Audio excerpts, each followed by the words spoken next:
Sahabat setia Glory yang dikasih Tuhan, Shalom, happy weekend untuk kita. Hari ini adalah Sabtu 9 November 2024. Hari ini kita merayakan pesta pemberkatan gereja Basilik Lateran. Kenapa sih pesta ini dirayakan? Basilik Agung Lateran dibangun oleh Kaisar Konstantinus Agung, putra dari Santa Helena pada tahun 324. Dalam sejarah gereja, Basilik Lateran merupakan basilik agung yang pertama yang melambangkan kemerdekaan beragama sejak dikeluarkan Edik Milano pada tahun 303 oleh Kaisar Konstantinus, bahwa orang Kristen tidak perlu lagi takut dan beribadah secara tersembunyi. Dulu mereka beribadah di katakombe, di kuburan-kuburan, di tempat-tempat tersembunyi. Namun sejak Edik Milano dikeluarkan oleh Kaisar Konstantinus yang menjamin kebebasan beragama, maka dengan demikian kekristenan pun semakin bertumbuh. Gereja Lateran diberkati oleh Paus Silvester pertama pada tahun 324. Dan gereja ini menjadi induk loh, karena gereja pertama menjadi induk semua gereja yang lain. Sekarang gereja ini disebut sebagai gereja Santo Yohanes Lateran di Roma, Italia. Wow. Dari tahun 324 sampai dengan hari ini, gereja itu masih kokoh berdiri.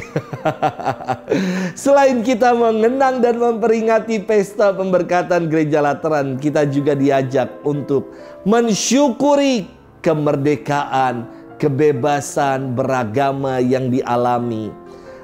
Perayaan pemberkatan gereja Basilik Lateran hari ini mau mengungkapkan kesatuan kita dengan Bapa Suci sebagai pemimpin gereja yang pertama kali tinggal dalam gereja Basilik Lateran.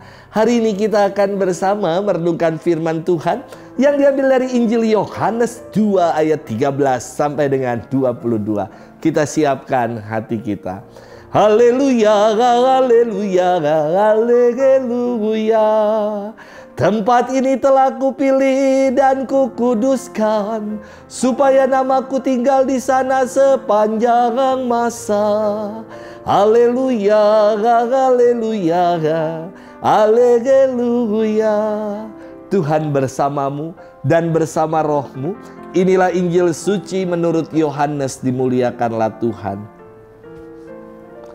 Ketika hari raya Paskah orang Yahudi sudah dekat, Yesus berangkat ke Yerusalem. Di halaman bait suci didapatinya pedagang-pedagang lembu, domba dan merpati, serta penukar-penukar uang duduk di situ. Yesus membuat cambuk dari tali lalu mengusir mereka semua dari bait suci dengan semua domba dan lembu mereka.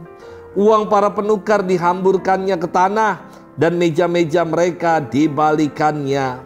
Kepada pedagang-pedagang merpati ia berkata, "Ambil semuanya ini dari sini. Jangan kalian membuat rumah Bapakku menjadi tempat berjualan."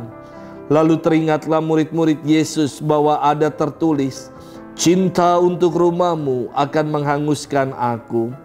Tetapi para pemuka Yahudi menantang Yesus, katanya, "Tanda apakah yang dapat engkau tunjukkan kepada kami bahwa engkau berhak demikian?"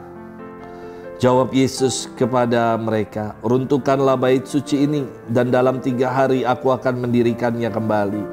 Lalu kata orang Yahudi kepadanya, 46 tahun orang mendirikan bait suci ini, dan engkau dapat membangunnya dalam 3 hari. Tetapi yang dimaksudkan Yesus dengan bait suci ialah tubuhnya sendiri. Karena itu, sesudah Yesus bangkit dari antara orang mati, barulah teringat oleh murid-muridnya bahwa hal itu telah dikatakannya. Maka mereka pun percaya akan kitab suci dan akan perkataan yang telah diucapkan Yesus. Demikianlah sabda Tuhan. Terpujilah Kristus. Sahabat setia Glory yang dikasih Tuhan, Shalom. Ada umat yang telah berperan aktif dalam pembangunan suatu gereja.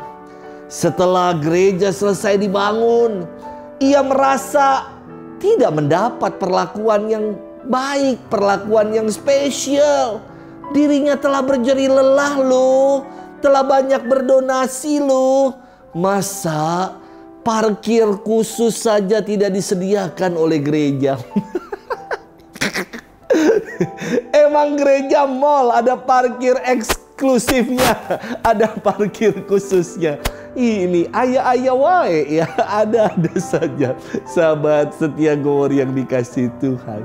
Dalam firman hari ini, Yesus dikisahkan datang ke bait suci di Yerusalem. Ia kaget melihat sekeliling pelataran bait suci yang dipenuhi dengan pedagang-pedagang kurban, para penukar-penukar uang, money changer. Maka Yesus membuat cambuk dari tali, lalu mengusir mereka semua dan berkata, ambil semuanya ini dari sini. Jangan membuat rumah Bapakku menjadi tempat berjualan. Yesus melakukan itu agar hakikat bait suci kembali dipulihkan. Bait suci bukan tempat untuk berjualan, maka harus kembali disucikan. Pencemaran bait suci terjadi karena banyak oknum yang menjadikan bait suci sebagai pasar, tempat untuk memperoleh keuntungan diri, untuk mencari nafkah. Bait suci bukanlah tempat untuk memperkaya diri, melainkan tempat orang mengalami perjumpaan pribadi dengan Allah. Maka tindakan Yesus mengusir para pedagang-pedagang ini merupakan peringatan bahwa ibadah tidak boleh dipadukan dengan hal-hal yang merusak kekudusan atau niat kita untuk mendekatkan diri pada Tuhan. Perdagangan di bait Allah mengubah rumah ibadah menjadi transaksional yang berfokus pada keuntungan materi, bukan pada relasi yang murni dengan Allah. Sahabat setia Gowor yang dikasihi Tuhan, orang banyak menantang tindakan Yesus dan berkata, tanda apa yang dapat engkau tunjukkan kepada kami bahwa engkau berhak bertindak macam itu? Yesus memberikan jawaban, rombak bait Allah ini, dalam 3 hari aku akan mendirikan kembali.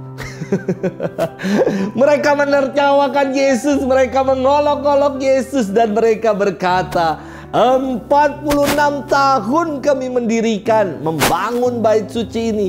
Engkau tukang kayu, hanya butuh 3 hari untuk bangun bait suci ini. Buat mereka ini omong kosong.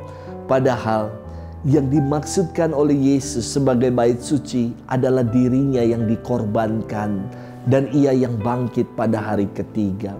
Maka pertanyaan untuk kita renungkan, gereja itu bukan sekedar bangunan fisik.